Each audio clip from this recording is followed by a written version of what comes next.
Dans un pays où un procureur de la République sort et met tout un peuple, sous contrôle judiciaire.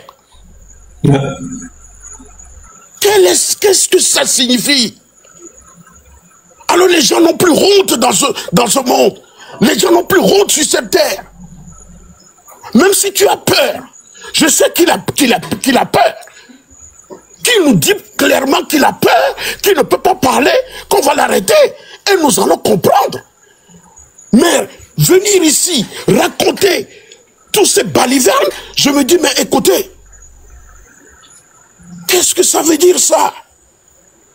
Nous ne sommes pas dans une société où on respecte le droit. La justice n'est pas juste. Nous sommes dans la plutocratie au Togo. C'est la plutocratie. Dans un système plutocratie, c'est un état de société où la richesse est le nez principal des choses. Où des individus s'enrichissent. Ça dit que s'accaparent des biens de l'État. Pour leur propre ambition. Devenir riche. Merci à vous, Pamela. Merci beaucoup. Gros 6700. Merci beaucoup à vous, Madame Pamela. Merci. Ce sont des gens qui n'ont pas de moralité. Ils n'ont pas de moralité. Soyons sérieux. Ouais. Soyons sérieux.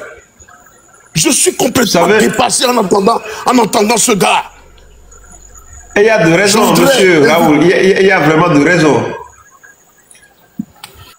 J'invite le peuple togolais à ne plus entendre ces balivernes, ces choses-là. Oui. Merci beaucoup, monsieur Joël. Merci beaucoup à vous, monsieur Raoul. Merci beaucoup. Je vous en prie. Pour votre opinion. Merci beaucoup à vous. C'est très gentil de nous rejoindre ici. Alors, chers amis, nous n'allons jamais cesser de le dire. Notre rôle ici. Yolanda, merci beaucoup à vous. Merci. Merci beaucoup à vous, Yolanda. Merci pour le soutien. Nous n'allons jamais cesser de le dire. Le Togo, c'est un pays qui a des ressources. Et si ces ressources-là étaient utilisées à bon escient, si ces ressources étaient utilisées pour le peuple, il y a longtemps, ce petit pays-là serait le paradis de la sous-région ou même le paradis d'Afrique. Si les ressources étaient utilisées pour développer le Togo pour les Togolais, il y a longtemps, ce pays-là serait la Suisse ou le paradis d'Afrique. Mais nous sommes tombés dans la médiocrité depuis la mort du père fondateur, M. Sylvanus Olympio. Et depuis ce temps, de 1963 à aujourd'hui, le peuple est sous l'oppression, est sous la dictature. Et nous avons le devoir, notre génération, de mettre fin à ce système. C'est le seul moyen d'hisser ce pays-là sur un chemin ou dans un élan de développement. Le peuple togolais doit prendre conscience qu'il est temps de mettre fin à cette dictature. Chers amis, vous savez, le Bénin et le Togo, nous partageons beaucoup de choses. Il faut dire que nous sommes même en réalité une famille, le Bénin et le Togo. Et si nous nous intéressons à l'actualité togolaise, nous ne pouvons pas ignorer l'actualité au Bénin, puisque les deux pays sont liés, encore que nous sommes dans un monde globalisé. Et je vais vous faire écouter un message, et ensemble, nous allons donner chacun nos opinions, nous allons analyser comme nous le faisons ici.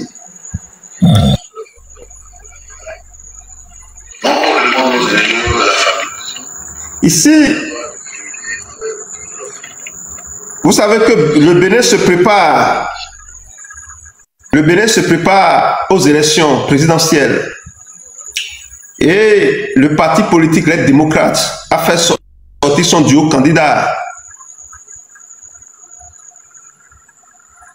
Son duo candidat, dont il y a M. Renaud Agbodjo dans le duo, qui est en même temps madame, et qui est l'avocat de madame Rikiat Madougou. Vous la connaissez. Madame Rikiat Madougou était très proche, ou bien est proche de monsieur Faure Gnassingbé, le dictateur togolais. Elle avait même fait campagne aux côtés du dictateur togolais, vous vous rappelez. Elle a été emprisonnée au Bénin pour avoir commandité le meurtre d'un citoyen béninois. Et ce parti-là, c'est vrai, tout n'est pas rose, tout n'est pas encore rose au Bénin, et tout ne sera jamais rose.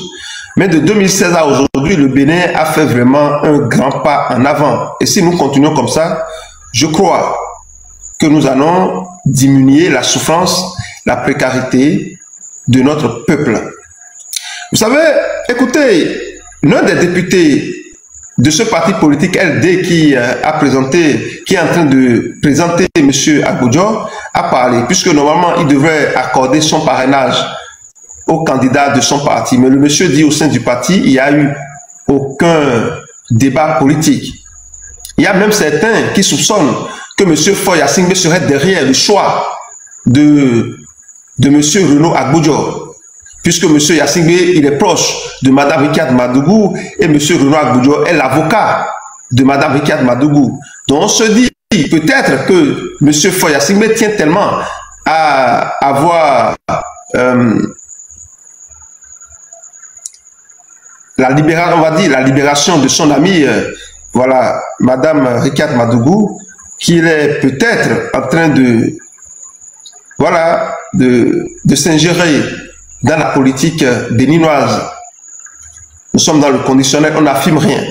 Mais écoutez, M. Sodino, écoutez-le. Mesdames et messieurs de la presse, je prends la parole ce jour, dimanche 19 octobre 2021. Non, répondre aux enjeux de la fabulation n'est pas le devoir de vérité envers le peuple béninois. Le temps de la politique de l'ombre et du mensonge organisé est révolu. Mon propos va donc s'articuler en trois phases. 1. C'est de la mauvaise foi des chers militants de parti les démocrates. Avant-hier, sur la presse, je prends la parole sur 2025. Le parti des démocrates, par le biais d'un huissier de justice, puis du candidat désigné, M. Renaud Agbodjo, a tenté de notifier à la Sénat. Ah, je vais faire ça. Moi-même, je remarque. Je vais voir ce qu'il faut faire pour que ça soit plus net.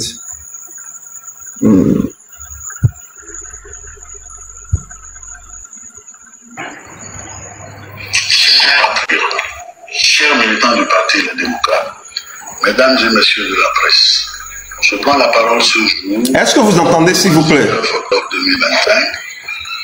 Non pour répondre aux injures, aux affabulations, n'est pas devoir de vérité envers le peuple béninois. Le temps de la politique de l'ombre et du mensonge organisé est révolu. Mon propos va donc s'articuler en trois phases. 1. La preuve de la mauvaise foi des responsables du parti LD. Avant-hier, vendredi 17 octobre 2025, le parti Les Démocrates, par le biais d'un huissier de justice, puis du candidat désigné, M. Renaud Agbodjo, a tenté de notifier à la Sénat un formulaire de parrainage portant mon nom. L'issue que tout esprit éclairé prévoyait fut sans appel. Ceci démontre que l'urgence de leur action ne visait qu'à dissimuler l'inconduite et la mauvaise foi qui accourent depuis des semaines. Rappelons la chronologie des faits. À la date du 2 septembre dernier, alors qu'il n'y avait aucun consensus et aucun débat ouvert sur la désignation du candidat au sein du parti, ma fiche de parrainage a été remplie au nom de Maître Renaud Agbodjo. Comprenez-vous la gravité de cet acte, mes chers compatriotes? Sans mon avis, sans mon consentement, on a rempli la fiche. Cela confirme que la direction du parti avait tout planifié pour que Maître Agbodjo soit in fine désigné, justifiant a posteriori une démarche frauduleuse. Plus grave encore, non seulement ce parrainage n'est plus valide, mais il a été purement et simplement falsifié à dessein. Je le dis publiquement. Aujourd'hui, tous les éléments sont réunis et me fonderaient légitimement à déposer plainte pour falsification de documents. Faux usage de faux contre les prétendus bénéficiaires, c'est-à-dire M. Agbodjo et M. Lodjo, ainsi que contre le président du parti lui-même. Néanmoins, je ferai preuve de retenue et d'indulgence cette fois-ci. J'estime que le Parti Les Démocrates a déjà suffisamment de problèmes pour lui en rajouter celui de l'exposition devant l'opinion nationale et les tribunaux. Des inconvéniences notoires de quelques-uns de ces cadres. De plus, avec eux, au fond, j'ai toujours entretenu des relations courtoises et respectueuses qui se passeraient bien de cet ultime supplice. 2. Contre les dérives du leadership. Je suis un homme de principe et d'idéal politique. Têtu pour certains, je suis prêt à me battre jusqu'au bout pour défendre mes convictions. Et dans le cas d'espèce, l'idée que je me fais de la justice en politique. J'entends les chuchotements, j'entends les insinuations ridicules selon lesquelles j'aurais pactisé avec Patrice Talon. Mais laissez-moi être clair. Je n'ai jamais rencontré Patrice Talon si ce n'est dans les manifestations officielles. Attribuer ma démarche à une quelconque connivence relève de l'absurdité la plus totale. Cette attitude n'est que le déni de nos responsables qui refusent une fois encore de se regarder dans le miroir pour apercevoir leurs égarements et leurs propres fautes. Mon combat est pour la démocratie interne. Mon combat est pour notre idéal démocratique. Pour cette raison, je ne pouvais cautionner les logiques exclusionnistes du président Boni Yayi, que j'aime bien au passage, ni ces méthodes de gouvernance rétrograde qui asphyxient l'expression démocratique au sein de notre formation politique. Mon appréhension sur ce processus de désignation ne date pas d'hier. J'ai toujours milité et c'est un secret de polichinelle. Pour le président Éric Mounété, un homme dont la légitimité au sein du parti est incontestable. Aujourd'hui... Merci beaucoup. C'est pas fini, mais nous allons on va s'arrêter là d'abord. On va s'arrêter là d'abord. Voilà. Vous savez, un monsieur d'abord, il est soupçonné, il y a plusieurs personnes qui croient que M. Foya Singbe serait derrière le choix de mettre Renaud Agbodjo. Mais ce qui est quand même plus intriguant, regardez un monsieur, la démocratie dans nos pays, en tout cas au Bénin, est encore fragile, il faut le dire. La démocratie, il y a des tests, des lois qu'il faut respecter. Voilà un monsieur qui dit qu'il est un démocrate, il est un candidat aux élections présidentielles, il veut être président de la République. Mais qui falsifie un document officiel? Il falsifie un document officiel. Voilà, c'est-à-dire, regardez ce que nous faisons en Afrique. Et après, c'est pour dire que c'est les autres. L'Afrique ne se développe pas, c'est à cause des autres. Quelqu'un qui veut être président de la République, normalement au sein de leur formation politique, il faut qu'il y ait des débats démocratiques pour le choix du duo candidat. Maintenant, les gens n'ont pas accepté faire le débat, ils ont voulu imposer un candidat. Ils n'ont même pas tenu compte des mérites et de la compétence. Et si cela se passe au Bénin, ou au moins, tout n'est pas encore rose, mais nous savons qu'il y a un pas que nous sommes en train de faire dans le jeu, dans tous les domaines, en ce qui concerne le terrain ou bien le chemin de la démocratie aussi. Un monsieur qui veut être président de la République, il est sorti, vous savez, il il a fait une sortie où il a dit que le monsieur est porté disparu. Il a fait M. Renaud Agbodjo, avocat de Mme Rikiat Madougou. Il a fait une sortie et il a dit que le monsieur, le député de son propre parti, que le monsieur est porté disparu. Le monsieur a fait sa sortie hier et le monsieur a dit, il sait très bien que lui, monsieur Sodinou, il est chez lui à la maison en train de vaquer à ces trucs-là, puisque lui ont même envoyé des gens pour, voilà, pour négocier, pour dialoguer avec lui. Mais il sort, monsieur Renaud Agbodjo sort, il dit que le monsieur est porté disparu, il attaque la Sénat, il dit, vous avez des problèmes, alors qu'il sait très bien qu'ils ont des problèmes au sein de ce parti politique-là, et le problème c'est lui. Puisque certains militants pensent qu'ils ne méritent pas d'être candidats pour ce parti politique-là. Certains militants de ce parti politique pensent qu'ils ne méritent pas d'être, ils n'ont pas les compétences qu'il faut pour être candidat, pour représenter ce parti politique-là. Et il le sait très bien. Et c'est d'ailleurs à cause de ça, ça fait partie des raisons pour lesquelles ce député de leur parti politique a refusé de leur donner son parrainage. Parce qu'il a dit, lui ne peut pas parrainer un tel monsieur. Il n'a pas les compétences qu'il faut. Et M. Agbodjo, il le sait. Mais pourtant, il sort et il attaque les institutions. Il attaque la Sénat, que c'est la Sénat qui est le problème. La question qu'on se pose, à quel moment en Afrique nous allons commencer par prendre nos responsabilités, revoir là où nous avons des problèmes, les corriger pour avancer. Le délai de dépôt des dossiers étant passé, on attend la Cour constitutionnelle pour nous établir sur la question si ce parti politique-là sera disqualifiés ou pas, puisque voilà, si ces candidats seront disqualifiés, étant donné qu'ils n'ont pas déposé les dossiers.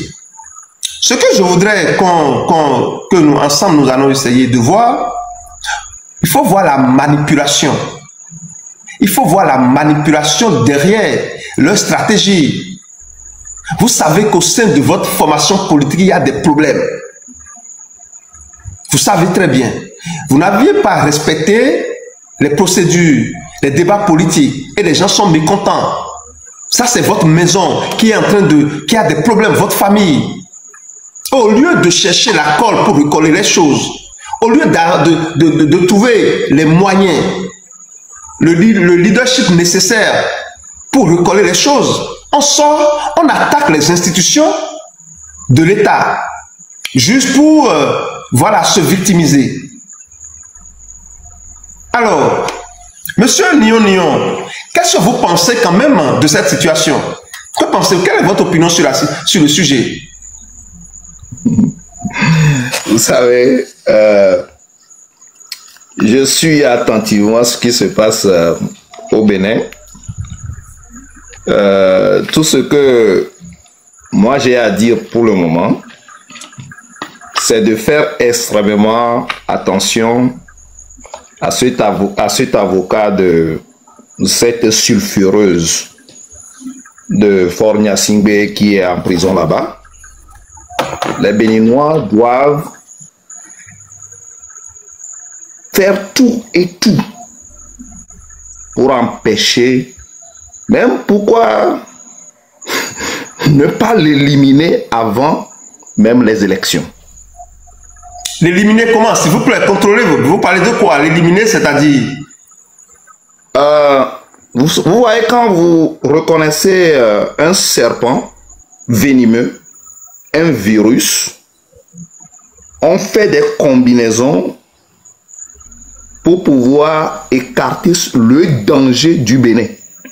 Le gars...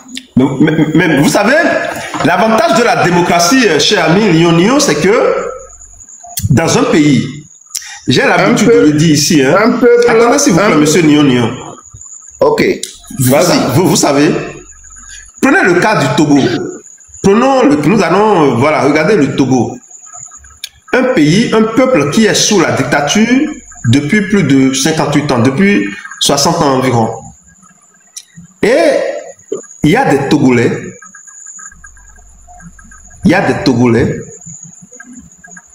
qui soutiennent ce régime. Un régime qui a pris le pouvoir d'État par la force en piétinant les règles.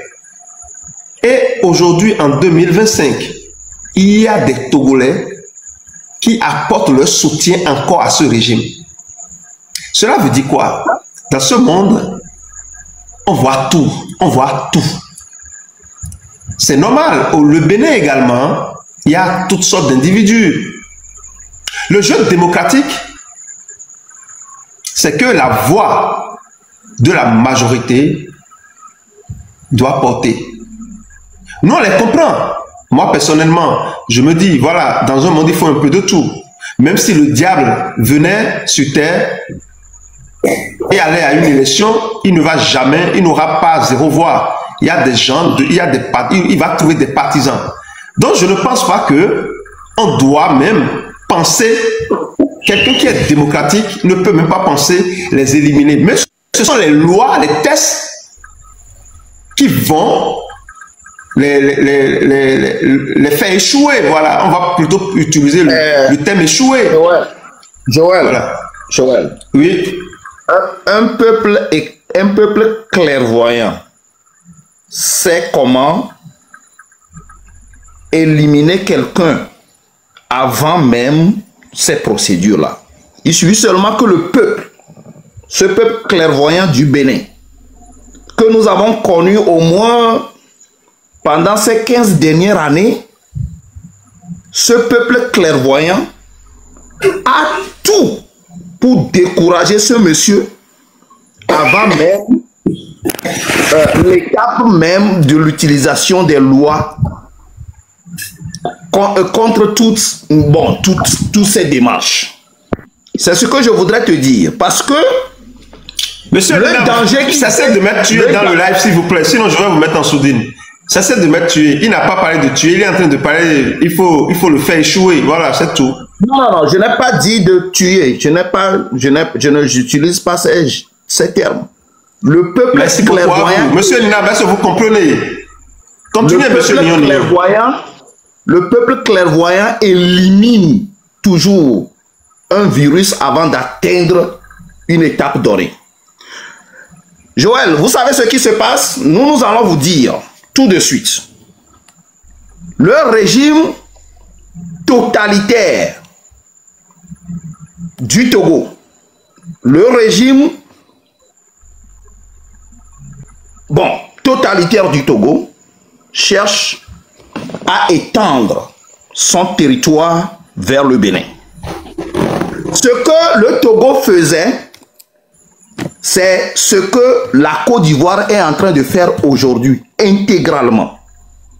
Ceux qui ont initié la politique de l'abrutissement et qui restent encore dans les ministères comme leur profession, ce sont les mêmes personnes qui sont allées entraîner les gars en Côte d'Ivoire pour arriver à cette étape malhonnête et indigne de la politique en Côte d'Ivoire. Le centre, c'est le Togo. C'est ce petit pays-là. C'est là où le laboratoire du mal se trouve. Et aujourd'hui, comme le gouvernement cherche toujours à éteindre c'est pas vers d'autres pays, il envisage aussi prendre le Bénin. C'est ce qui est en cours aujourd'hui pour sécuriser ses frontières. Alors, les Béninois doivent regarder en détail, profondément, la politique maléfique du Togo qui s'étend vers la Côte d'Ivoire ou qui existe déjà en Côte d'Ivoire qu'on va arrêter quand même dans les 2 semaines à venir pour votre exclusivité. Cette politique maléfique-là ne doit pas venir au Bénin. Parce que Bénin a été toujours un exemple, même si la perfection n'existe pas là-bas. Le Bénin est sur son chemin en carré jusqu'à construire la base de sa démocratie. c'est au Bénin que nous avons le plaisir aujourd'hui. Même si Patrice Talon ne plaît pas tout le monde, nous regardons un intellectuel, un riche, qui pose les pas d'une démocratie, qui dit clairement que je passe la main à quelqu'un d'autre. Ce ne sera pas toujours moi, mon physique. Ce ne sera pas toujours mon ventre gourmand, trop gros là. Ce ne sera pas toujours moi. Il y a aussi d'autres personnes qui ont travaillé avec moi et qui ont appris ce que je faisais pendant les 10 dernières années. Mettons d'autres personnes à l'épreuve. Voilà comment un intellectuel, celui qui a les veines et les artères et qui connaît le sang rouge et le sang sale, il n'est pas un extraterrestre. Patrice Talon n'est pas un extraterrestre. Il sait que ce qu'il est en train de faire, il peut passer la main à une autre personne. Maintenant, il revient au peuple de dire non, Patrice Talon, c'est vous que nous cherchons. Mais vous savez, monsieur Nion, vous savez, ce monsieur Renaud Agbodjo, il fait quand même partie de la jeunesse africaine, puisque c'est un jeune béninois qui aspire à gouverner son pays. C'est une bonne chose, même s'il n'a pas encore l'étoffe, voilà, nécessaire qu'il faut. Mais ce qui, moi, me gêne un peu, un jeune qui n'est même pas, il n'est pas encore président de la République, mais qui falsifie un document officiel juste pour arriver à ses fins. Joël, qu'est-ce que le document? Joël, ceux qui sont derrière, qui ont poussé la sulfureuse, ceux qui le présentent aujourd'hui, ceux qui lui font venir de l'argent, ils ont quoi? Ils font quoi? Ils font la tricherie, ils font la médiocrité. Laissez leur divergence de côté pour faire tout et bloquer le chemin à ce serpent venimeux, ce vipère-là qui arrive progressivement au Bénin pour arrêter la démocratie. Sa mission est d'arrêter la démocratie au Bénin. Parce que la démocratie à côté, la démocratie du Bénin qui est à côté du Togo dérange les gourmands. Répétez s'il vous plaît, monsieur Nion, répétez s'il vous plaît. J'ai dit que la base simple de la démocratie au Bénin dérange les gourmands.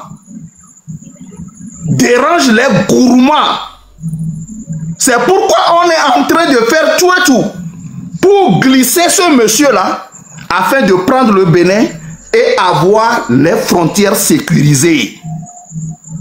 Pas plus que ça. Et montrer à l'Afrique occidentale que ce que nous sommes en train de faire dans le petit rectangle, c'est ça la politique. Alors que ce n'est pas ça la politique. C'est ce qu'ils veulent exporter vers le Bénin. Le Béninois doit faire tout et tout pour s'opposer farouchement à ce monsieur et arrêter ce circuit.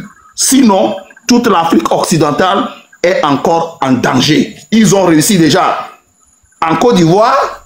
La Côte d'Ivoire est passée de 3e mandat, 4e mandat. Il est en train d'essayer. Dieu merci que dans les 2 semaines à venir, on va peut-être l'arrêter et on va couper aussi cette expansion. C'est ce que nous avons à vous dire en tant que jeunes béninois. Faites tout et tout pour arrêter ce circuit très mauvais, cynique, pervers, pour que cela ne pénètre pas votre gouvernance au Bénin. Je m'arrête là-bas. Merci beaucoup à vous, monsieur Nion. Alors, monsieur Gattuso. Oui, alors je suis là, mon frère Joël. Vous voulez que je parle? Oui, allez-y. Ok, je peux parler maintenant. Mon frère, le cochon entre griffes aime se laver, mais vous savez comment le cochon se lave? Il rentre dans la boue et il y a un peu de l'eau à quelque part. Donc quand il se lave avec de l'eau, il rentre encore dans la boue. Et il revient avec cette boue. Et si tu ne fais pas attention, tu as laissé ta porte ouverte. Lui, il va directement dans ta chambre et se couche.